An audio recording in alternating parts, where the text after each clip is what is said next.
Just a quick update for today's Not So Critical update. We had done a story back in January about Facebook getting fined and warned to get their together. Oh, not supposed to swear in the first 10 seconds. Sorry.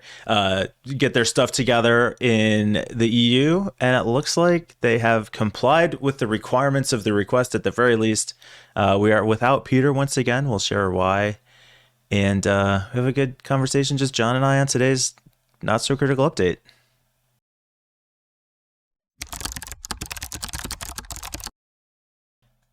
John, we were hoping to have Peter back, but the drama continues. This guy just cannot stay out of trouble. He was about to be released from the hospital, and MI5 was there waiting for him.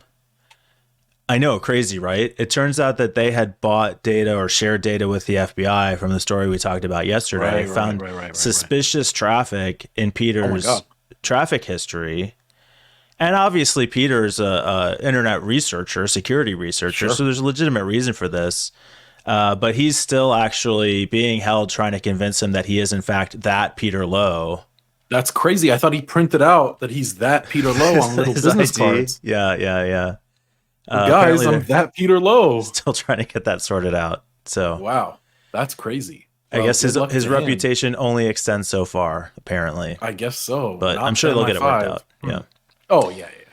And he'll be here hopefully tomorrow. But we've been saying that for a couple days. Good luck, Peter. So today, this is a little bit of a follow-up to a story we did back in January. We talked about, look, hey, there's us with Peter.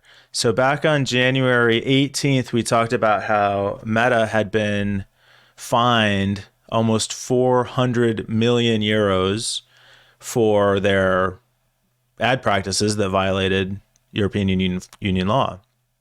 And they got that fine for almost 400 million euros, and they had to get into compliance within 3 months. So this would be now, essentially. And I had actually put a reminder in my calendar that said, is Meta still advertising in Europe?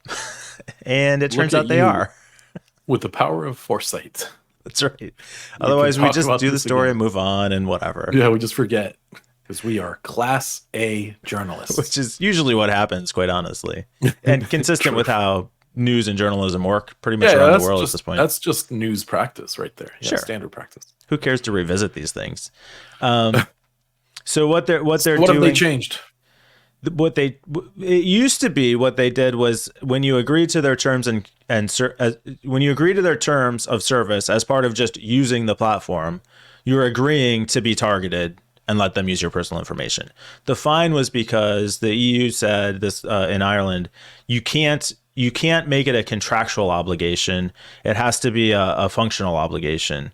And so what they're releasing now is giving users the option to either accept personally targeted ads using their personal information or just use generally targeted ads, contextually targeted ads.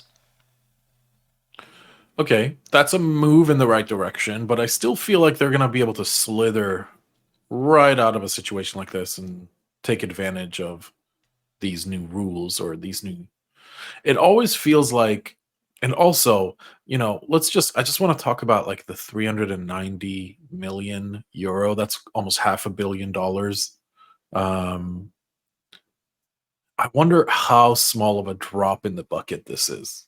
Like, is this just operating costs, for someone like Facebook? For any other company, not, the big five like Amazon, Facebook, Google, Microsoft. I think I'm missing one. Apple.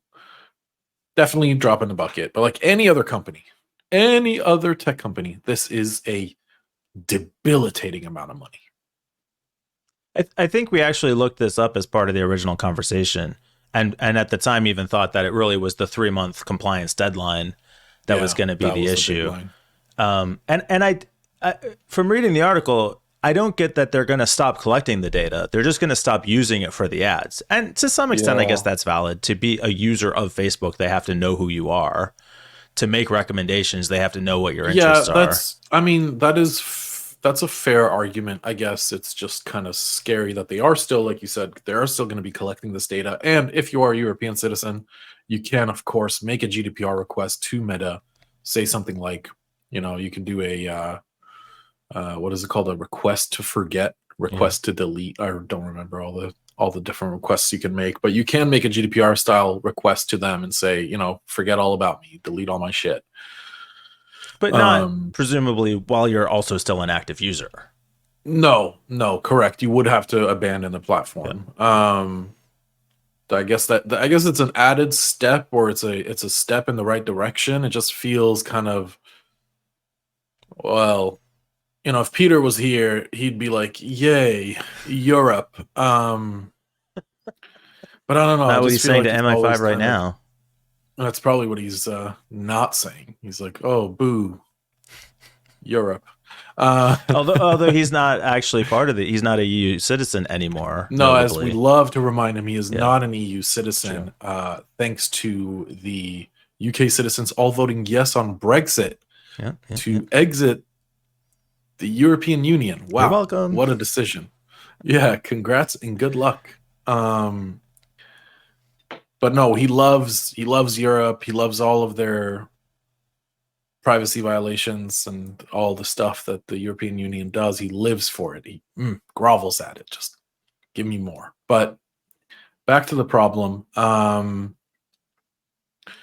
Yeah, I guess it's a good thing. I don't know. I don't like the way this feels. I don't know Yeah. why. It just feels like Facebook is, they're gonna find a way out of it. They're still gonna use this data in like nefarious shit, like shit ways. Yeah, and one of the other things we were curious about is if it would be enough to force them to change their practices at large, and it's not. They're No, just of gonna course not. contact specific people Yeah, affected by this to give them those choices, but the rest of us still get what we get, which is that targeted reminds by me. Facebook. That reminds me of Apple having to change their chargers to Hmm. USB-C by, I don't remember, next year, Yeah, the next 2 years, in Europe. yeah. So I do wonder if this is going to be the same exact scenario of like, we'll change it, but for the European market. I Like, yeah, I imagine not. There's a higher cost the higher cost to make a change like that. I think for hardware yeah, because you'd have to retool your factory, and they don't want to be in a situation where they're running two different factories or two different processes in the same factory. I imagine in Apple's case they're just going to standardize on that I hope USB so. C form factor, but who knows? I mean, they could do it. Fuck the rest of us. We'll Nothing we can do see. about it. We'll see. We'll be pleasantly surprised. Yeah, Sure. or disappointed.